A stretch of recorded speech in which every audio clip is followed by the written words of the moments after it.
Welcome to the class, students.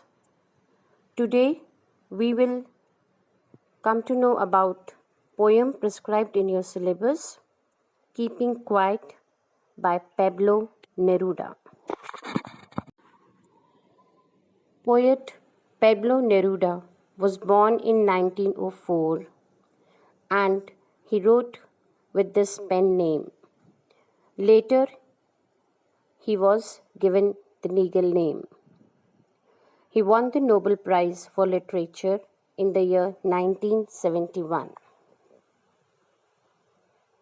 Neruda's poems are full of easily understood images which make them no less beautiful.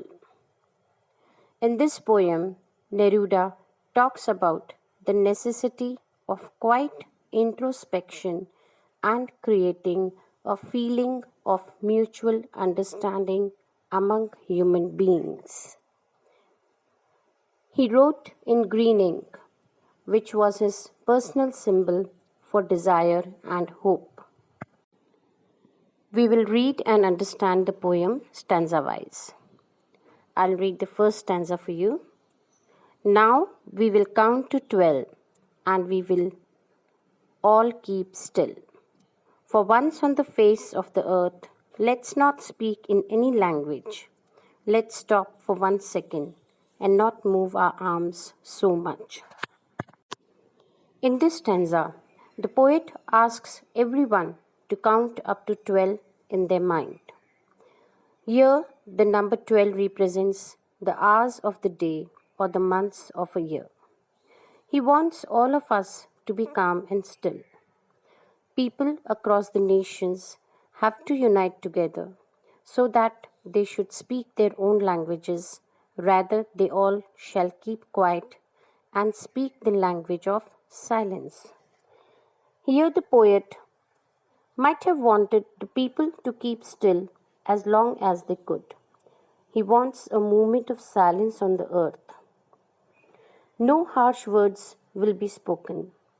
In this moment of silence, the poet doesn't want anyone to move their arms. He wants us to remain motionless. Reading in stanza, it would be an exotic moment, without rush, without engines. We would all be together in a sudden strangeness. Fishermen in the cold sea would not harm whales, and the man gathering salt would look at his hurt hands. The second stanza explains the state of motionless. What will happen when everything will come to a standstill? It will be a rare situation. No one will be in a rush. There will be no engines running. There will be calm and quiet, united with each other in a strange atmosphere.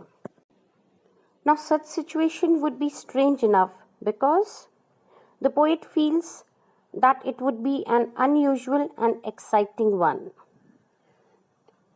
No person would be harming any other living being, either for food or to earn his livelihood.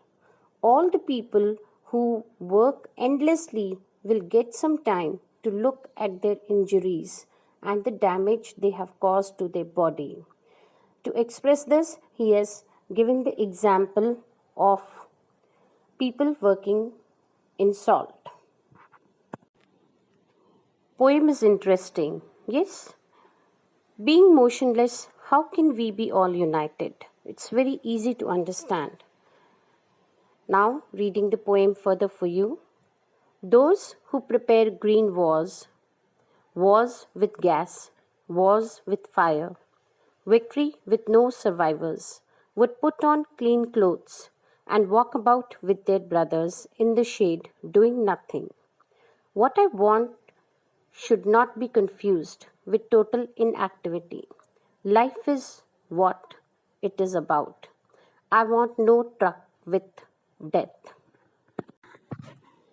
These lines explain the activities of people.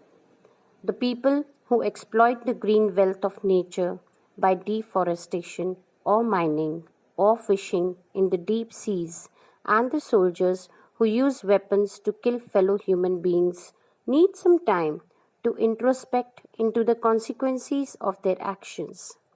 They are merely doing their job or following orders.